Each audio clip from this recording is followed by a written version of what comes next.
morning. I would like to start by providing some perspective on where we are and on our business performance in Q4. While the fourth quarter was undoubtedly challenging, we are confident in our strategy to achieve a U-shaped recovery.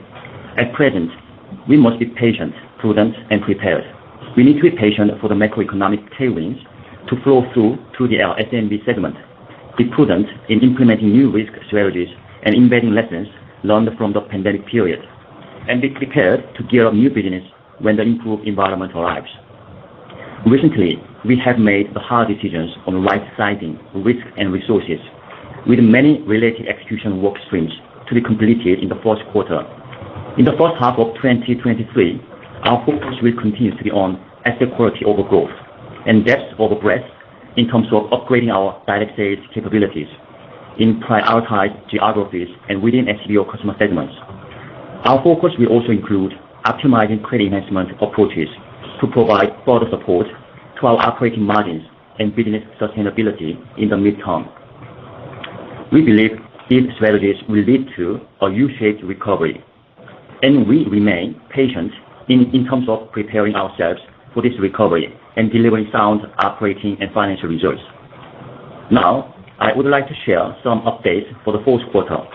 On the macro environment, we saw that the operating environment for SMBs remained challenging during Q4. Although there have been signs of recovery in the midterm since the change of zero COVID policy on December 7, 2022. The composite PMI was 49 in October, decreased to 47.1 in November, and further decreased to 42.6 in December. Nominal GDP in the fourth quarter grew at only 2.9% year-over-year. Our SBO segment was hit particularly hard as a result. With the adjustment of zero COVID policy, we believe China's economy will recover over the next several quarters. We have already seen signs of robust tourism activity and witnessed consumption boom during the Spring Festival. Non-manufacturing PMI returned to expansion after 6 consecutive months of contraction in January. And manufacturing sector PMI hit 52.6 in February, the highest since April 2012. The IMF has also raised its forecast for China's economic growth in 2023. Meanwhile, the government has called for more efforts to implement policy package for shoring up the economy. The Chinese government has stressed enhancing the role of finance in stabilizing the macro economy and improving financial services for the real economy. As SMBs are highly dependent on the macro environment and operating continuity, it is expected that SMBs operations will gradually return to normal post-reopening. While it is too early to say when a notable recovery in performance will arrive, the indicators that we are monitoring closely include our C-M3 net flow ratio and the asset quality of new loan vintages compared with older ones. For new business volumes, due to challenging macroeconomic environment in 2022, we have prioritized asset quality over growth by tightening our customer selection standards and focusing new customer acquisition in more economically resilient regions. As we have seen a better credit performance from customers in these regions, and we have turned away potential customers who do not meet our credit standards. For example, for our general secured loans, we rank the quality of our borrowers using our R1 to R6 risk rating system, which is based on the customer's credit risk score and their available assets. R1 represents customers with the highest quality, and R6 with the lowest quality. Currently, we only enable loans for borrowers that are ranked R4 or better. We have also optimized our risk rating system by factoring in the differences in economic resilience and underlying credit performance by region and industry. Meanwhile, we have been optimizing our direct sales force to be more nimble, productive, and effective in customer targeting as we focus on higher quality borrowers. We reduced the size of our direct sales force from over 58,000 as of the end of Q3 to approximately 46,000 as of the end of Q4. We have managed to retain the most productive members of our sales force to target more economically resilient regions. During Q4, we made many difficult decisions, including adjustments to customer selection strategy and the operational optimization of the sales force. The above factors, coupled with seasonality, caused our new loans enabled in Q4 to drop by 37% quarter-over-quarter to 77.8 billion. We believe that seasonality accounts for approximately 10% of the decrease between Q3 and Q4, based on the data of the past 2 years. As a result of the aforementioned factors, in Q4, our revenue declined by 6.6% quarter-over-quarter. However, the new loans that we enabled should generate better results as compared to loan vintages as a whole, from a loan life cycle point of view. At the same time, while our core SEO customers were impacted by the deteriorating macro environment, we observed that our consumer finance sector was less affected, allowing us to continuously develop and grow our consumer finance business.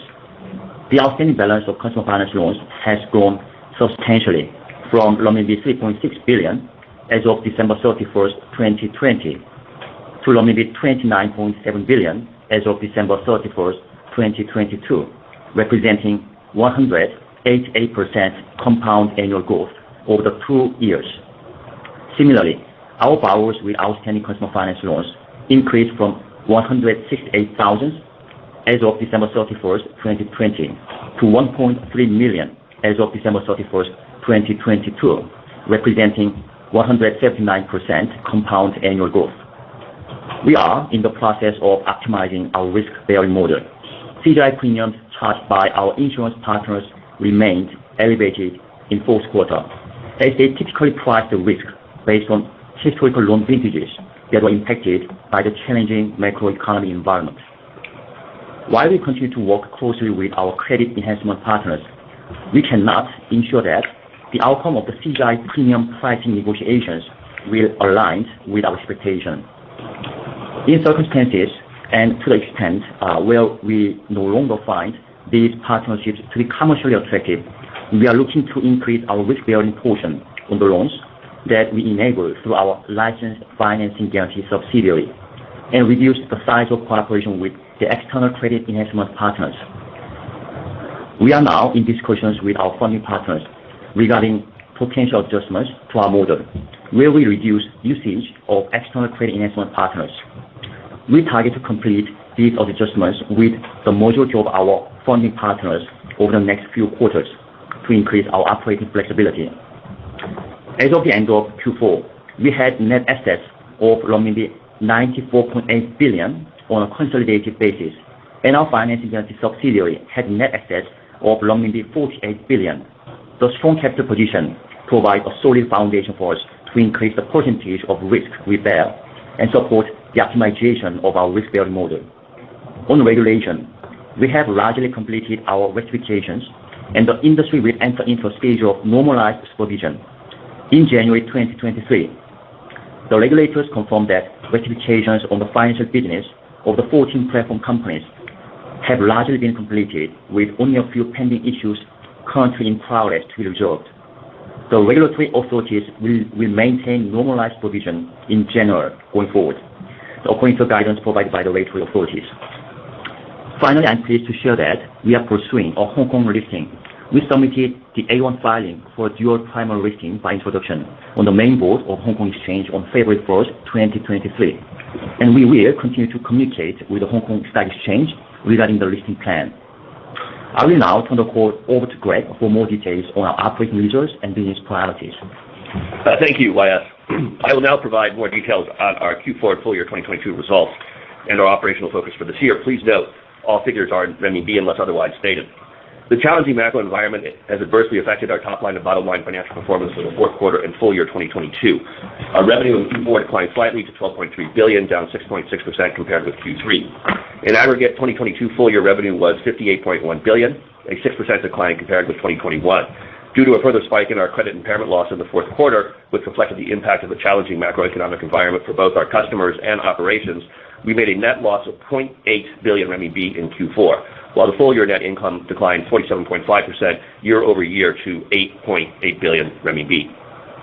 Similarly, asset quality metrics in Q4 worsened across the board, with DBT 30+ and DBT 90+ reaching 4.6% and 2.6% respectively, increasing from 3.6% and 2.1% compared with Q3.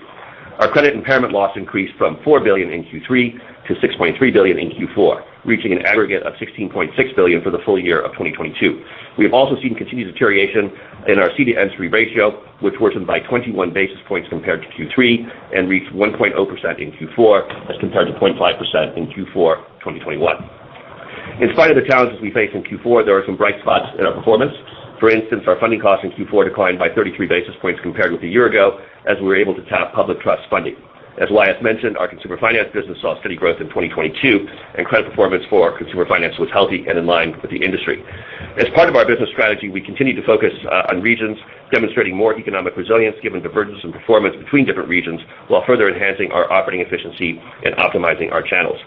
As we mentioned in last quarter's earnings release, we have seen variations in performance across different regions, and this remained the case in Q4. Last quarter, we saw a clear divergence between the top, average, and less desirable performing regions that we had categorized in Q3. We have therefore adopted and applied differentiated strategies in different regions as we strive to grow in regions that demonstrate more resilience in credit performance.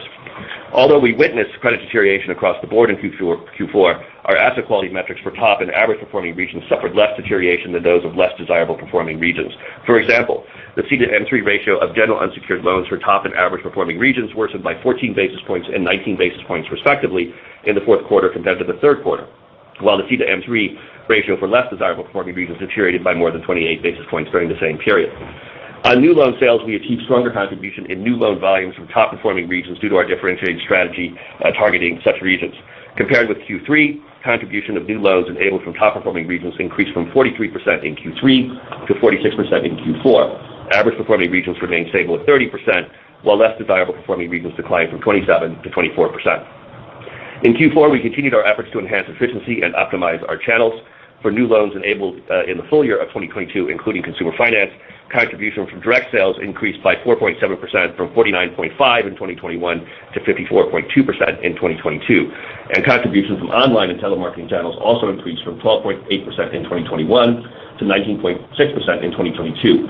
Meanwhile, contributions from other channels declined from 37.7% in 2021 to 26.6% for the full year of 2022. We optimized our direct sales force during the fourth quarter to make our operations nimbler and more efficient. The overall size of our direct sales force downsized from about 58,000 employees at the end of Q3 to about 46,000 as of the end of Q4. We have retained the more productive direct sales workforce in the top performing region, whose average productivity is more than twice those of the less productive sales members who departed in Q4. In addition to our differentiated strategies mentioned above, we have enacted prudent cost control measures to enhance operating efficiency. As a result, our cost-to-income ratio decreased from 48.8% in 2021 to 46.3% in the full year 2022.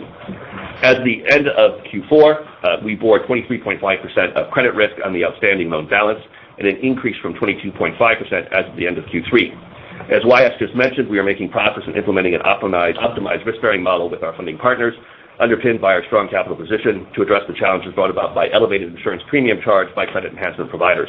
We've already engaged most of our funding partners to discuss the model under which our guarantee subsidiary provides full provision of credit enhancement. We aim to complete these discussions with the majority of our funding partners in the next few quarters. Among our 81 funding partners, 15 funding partners have already agreed to the model where our guarantee company provides full provision of credit enhancement, gradually alleviating future margin pressure from the elevated fees currently sought by insurance partners. As mentioned before, our strong capital position provides us with a solid foundation to transform to an optimized risk-bearing model. As of December 31, 2022, our net assets stood at $94.8 billion, with $43.9 billion of cash at bank. Our financing guarantee subsidiary had net assets of $47.9 billion and a leverage ratio of 2 times as of the same date. At the same time, we've continued to make progress on our new SBO ecosystem. We launched our new small business owner value-added services-driven platform in November 22. This value-added services platform, branded Ludian Tong, is an open platform design populated with digital operating tools and industry content to support businesses' development for the small businesses themselves. We intend to use this platform to engage potential customers at an earlier stage, deepen our interaction with existing customers, and create both new cross-sell opportunities and a new source of customer referrals. Our goal is to create an ecosystem that fosters both customer-to-customer and customer-to-sales team interactions and supports business owners whose end customers are both other small businesses and consumers. As of December 31, 2022, we had approximately 250,000 registered customers with complete business or personal information, of which 130,000 are CN customers, 120,000 are BN customers. Growth of the new ecosystem has continued to accelerate quickly into 2023. with the total number of registered customers expanding roughly fivefold in the first 2 months of 2023. Although we are not able to provide detailed guidance for 2023 at the moment due to the uncertainty as to the speed of the U-shaped recovery, which largely depends on the speed of recovery of the Chinese economy and the outcome of negotiation with credit enhancement providers, I'd like to provide some directional guidance on our outlook for 2023. We project a return to profitability in Q1, albeit at a more subdued level given the challenging operating environment we described earlier. Challenging as the macro and operating environment for SBOs are, we do see signs of recovery in the medium term resulting from zero COVID policy changes, and we are confident that we will achieve our U-shaped recovery, and we must remain patient, prudent, and prepared for this recovery, as YS said earlier. As far as we can see, there are 3 stages in this U-shaped recovery process. Stage 1, broader credit policy adjustment we have made during the course of 2022, featured by tightening up of credit standards and focusing on regions and industries showing more economic resilience. Stage 2, business adjustment and operating efficiency improvement, which we initiated in Q4 2022, expect to complete within the next several months, including optimization of direct sales, streamlining of management layers, and optimization of the risk-bearing model. And then stage 3, back to sustained growth and profitability as the economy is returning to normal. During the process, we need to be patient for the macroeconomic tailwinds to flow through to the SBO segment, be prudent in implementing new risk strategies and embedding lessons learned from the pandemic period, and be prepared to gear up new business when the improved environment arrives. Finally, we would like to thank our shareholders for their continued support. To deliver greater value to our shareholders, our board has approved the distribution of a 40% of our 2022 net profit on a full-year basis as cash dividends. In October, we paid our first half of 2022 dividends of $0.17 per ADS, representing 32% of our net profit for the first half of 2022.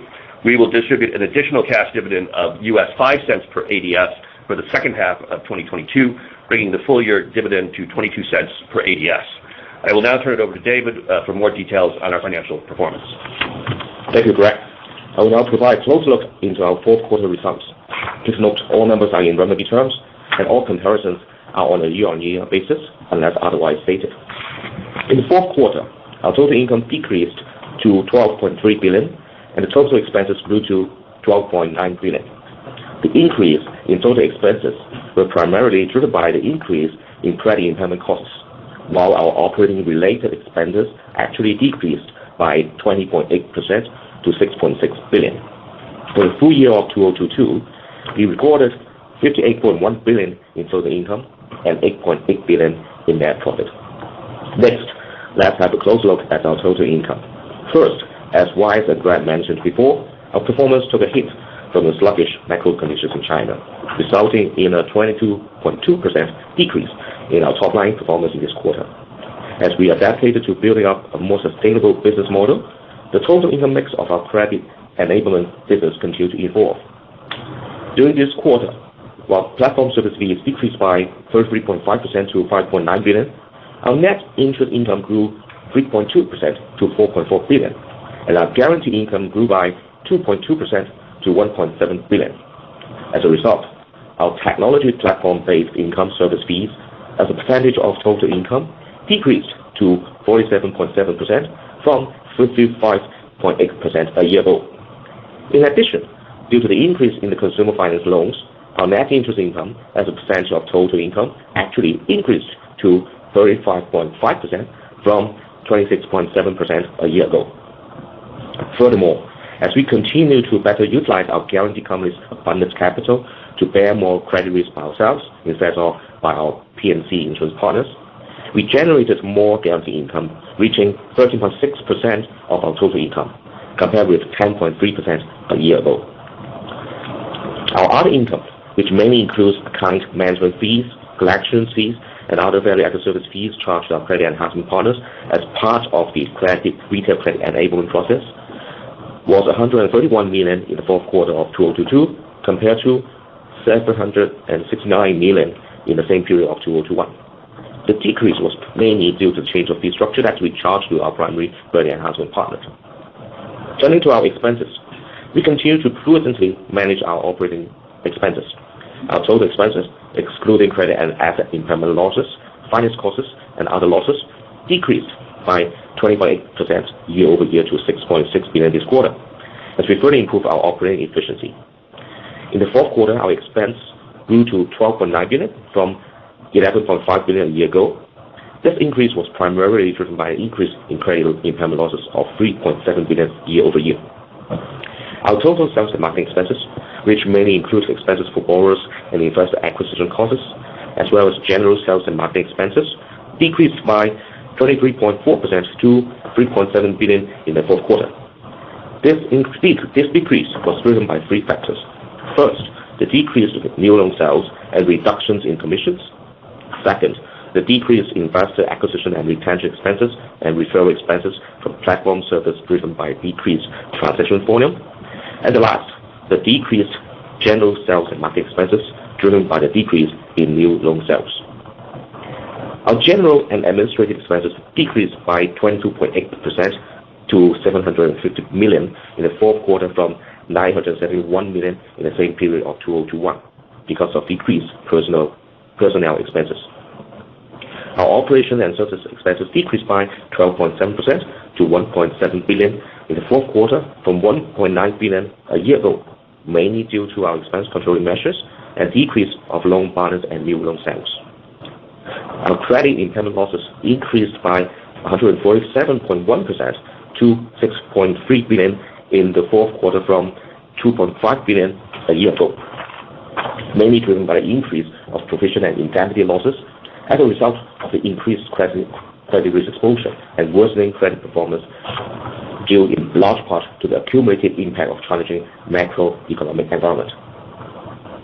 Our asset impairment losses decreased to 7 million in the fourth quarter from 689 million a year ago, mainly due to the large higher basis of impairment losses in fourth quarter of 2021, driven by impairment losses of intangible assets.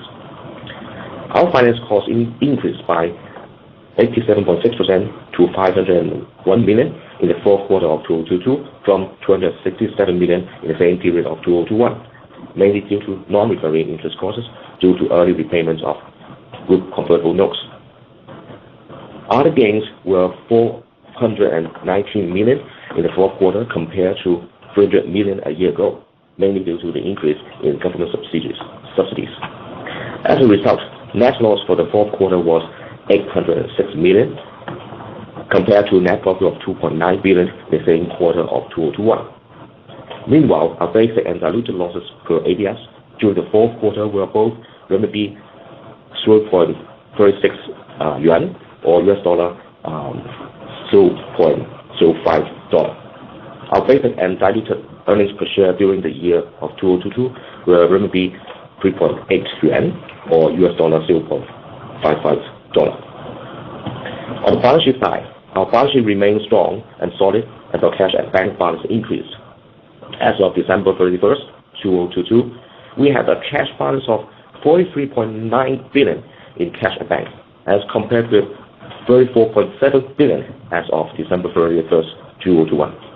In addition, liquid assets maturing in 90 days or less amounted to 49.9 billion as of the end of December 2022. As of the end of December 2022, our guarantee company's leverage is only at 2 times, whilst regulatory requirements allow us to leverage up to 10 times. All these provide strong support for the company to remain resilient in the face of economic downturn and continue with our dividend payout. That concludes our prepared remarks for today. Operator, we are ready to take questions. Thank you. Ladies and gentlemen, if you'd like to ask a question, please press star followed by 1 on your telephone keypad now. If you change your mind, please press star followed by 2. When preparing to ask your question, please ensure your phone is unmuted locally. In addition, I'd like to remind you to please mute yourself after stating your question. Thank you. Our first questions come from Yada Li of CICC. Please go ahead. Hello, management. This is Yada from CICC, and thanks for taking my question.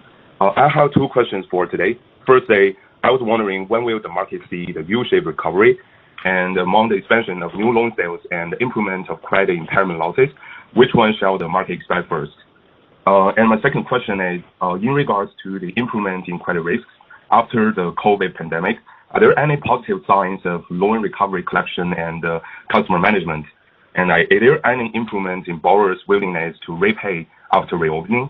And what are the main causes if we still find some of the borrowers fail to repay? That's all. Thank you. Thanks, Yada. So let me answer your question. When to see U-shaped recovery, and then you're asking among new loan sales or credit impairment loss improvement, which one we expect to see first? And then you also asked that whether we are seeing any signs of recovery in collection, and then what's the reason for our borrowers failing in their repayments. So overall recovery, it depends on still our U-shaped curve. It depends on the recovery of overall economy, or in particular our SEO economy. And the outcome of negotiation with credit enhancement partners, as Greg said, because that largely affects our net margin. Although we see that in some industries like travel, accommodation, restaurants, we see the signal of the initial improvement. But in overall, it's too early to say when a notable recovery will arrive with supporting numbers. New sales expansion and improvement of credit impairment loss. I think they will come at similar time, but new sales expansion will precede. We are monitoring the early indicators of loan, the credit performance, like net flow rate and early MOB delinquency rates. And for each segment, region, and industry, when we see the improvement signal, then we'll start expanding loan volume growth, while credit performance improvement will follow as it carries a lag effect. And for the second question, we see some positive signs of consumption and travel boom, but knowing that SEO sector got the biggest hit during the last year, it will take, I believe it will take more time to show obvious recovery. And then it's not because, the reason our customers failing in repayment, it's not because they are unwilling to repay, but their ability to repay the loan got damaged last year the most. So their ability to repay, we believe will gradually return to normal post reopening. So it will take a few time, but trend, I think we are sure about that.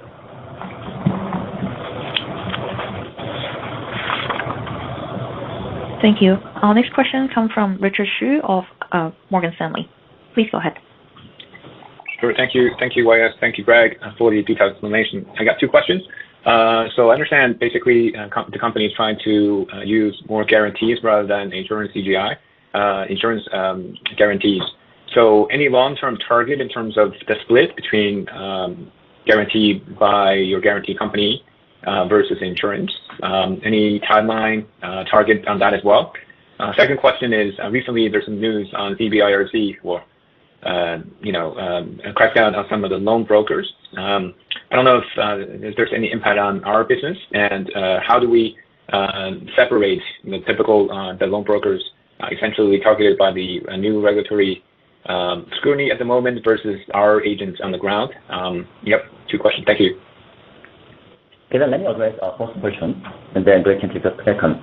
I think we are aware that our CGI level remains high till now. That affects our new business net margin. We have been negotiating with our credit enhancement partners, but we have not made clear progress in lowering CGI premium rate so far. And as they price the rates based on the historical loan vintage performance, right? And then that was affected by the macro environment last year. So if we do not make good progress, meaning that if we do not find the CGI price in the future is not commercially attractive for us, then we can increase our risk-bearing portion and reduce our cooperation scale with CGI partners. Now we are discussing with funding partners, and as Greg mentioned, already a large number of our funding partners have agreed to switch to no CGI model in which we provide full provision of credit enhancement. And then if you see how much net assets we have under our guarantee company, we already have almost 50 billion net assets under our guarantee company, which can provide 10 times leverage support. So in other words, about 500 billion euro sales. So I believe overall direction is clear. We want to have less dependence on CGI partners because of the price issue. We want to take more self-guarantee portion. Now from 30% to about 50% or going forward even higher, that's possible. But we don't have any timeline that we provide today. But I think we are ready for that. Great. Richard, on your second question, I think you're reflecting an announcement that came out with the CBRC this past Friday with regards to loan brokers. I think 2 points to make. The first is our core business itself is operated under the guarantee license. And so our sales force is able to find clients, introduce those to the banks, and the banks then make their judgment on providing a loan. So as such, we are really not acting as a broker with our funding partners. I think that is really the most critical point. The second point is if you look at the apparent reasons for the CBRC to raise this, is there have been examples where there have been third-party agents without a license who have basically been either packaging customer information to make a loan look like it's to be used for business purposes, but then is used for other purposes, and/or external brokers working with banks to charge customers other intransparent fees, therefore increasing total cost. So that is an area that we really don't touch.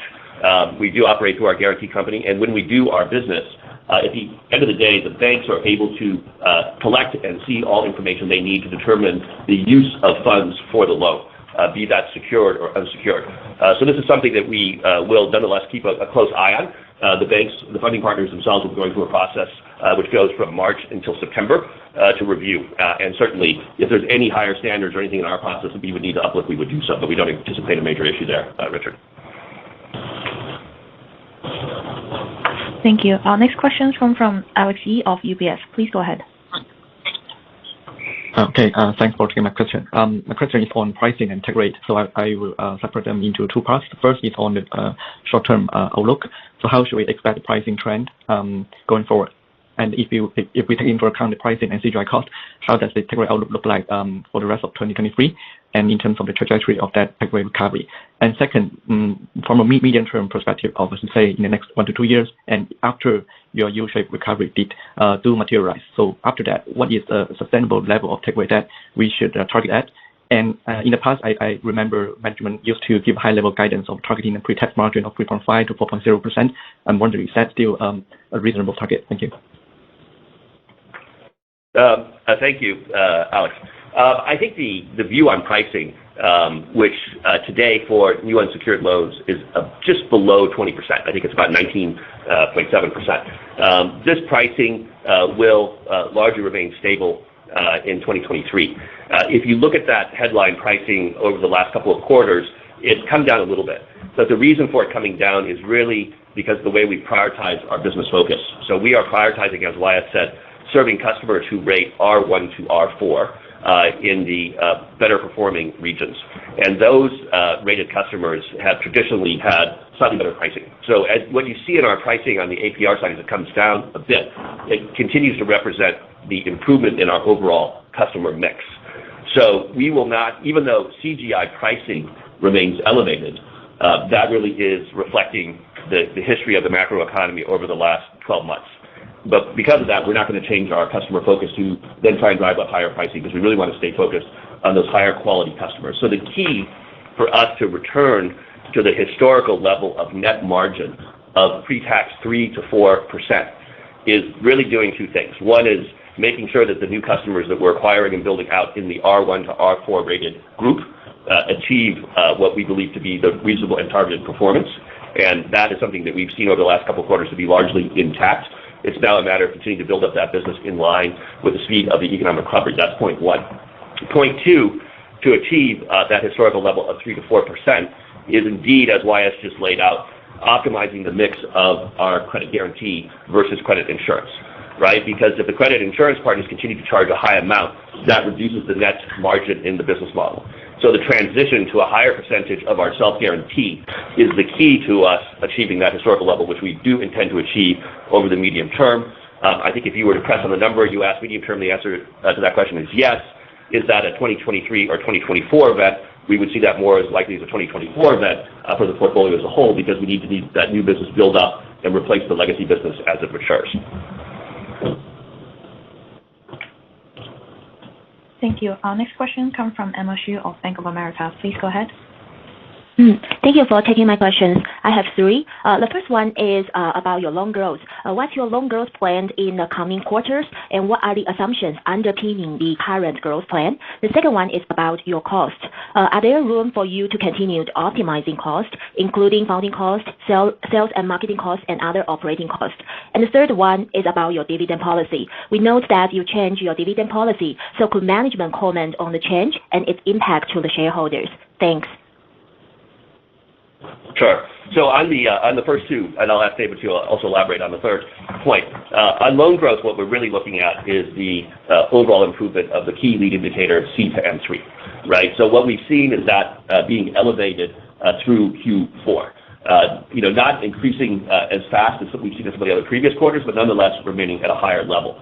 So while we continue to prioritize new loan growth at the moment to the best customer segments in the best regions, broader loan growth will depend upon us seeing a more across-the-board improvement in some of those lead indicators. So we hope that improvement will be something that we see in the next 1 to 2 quarters, right? As we see that improvement, we will then uptick in our overall loan growth. But as Wyatt said, our bias at the moment is to go for quality over volume. And so that's something that we will probably have that stance, I think, through Q1 and into Q2. But indeed, if we see that improvement, then in the second half, there will be more opportunities to enhance that relative loan growth. On the cost side, we have been optimizing starting in Q4. It goes through into Q1 in terms of optimizing lower productivity sales force, reducing some management layering, and indeed optimizing mid and back office costs. All of the execution of this is happening really mostly in Q1, a little bit into Q2. There's a little bit of room to optimize. I think it's something that really is in line with our overall business growth. But in terms of funding costs, we're probably not going to see a huge optimization in the near term on that front, even though we have seen improvement there over the last couple of quarters. On dividend, just a high-level comment, which is that we, for the last 2 years, we basically have announced a dividend policy of 20 to 40%. This time, we basically kept within that range. The cash dividend for the full year of 2022 is 40%, so the overall range hasn't changed. What we did modify slightly is that for 2021, our dividend was paid out in 2 halves. So what we have done is saying for the full year of 2022, we will take it to a total of 40%. The dividend that was paid out in the first half of 2022 was really based out at 32%. And so we had basically brought it at par across the entire year, 40%. I don't know, David, do you want to add any other comments on the dividend policy? Greg has been a pretty comprehensive comments on the dividend. Yeah, it is. Nothing changed is that the frequency of our dividend payment is not changed. The range, the dividend payout ratio that's approved by the board doesn't change, 20 to 40%. The subtle change is really on how to calculate on a semi-annual basis or on a full-year basis. That is the change. This subtle change, we believe, will leave management more flexibility, and we are able to deliver greater value to our shareholders. So I think it is positive to all shareholders.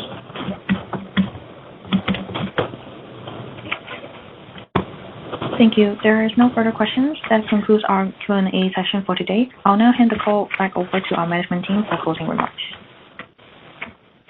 Thank you. So this concludes today's call. Thank you all for joining the conference call. If you have more questions, please do not hesitate to contact the company's IR team. Thanks again.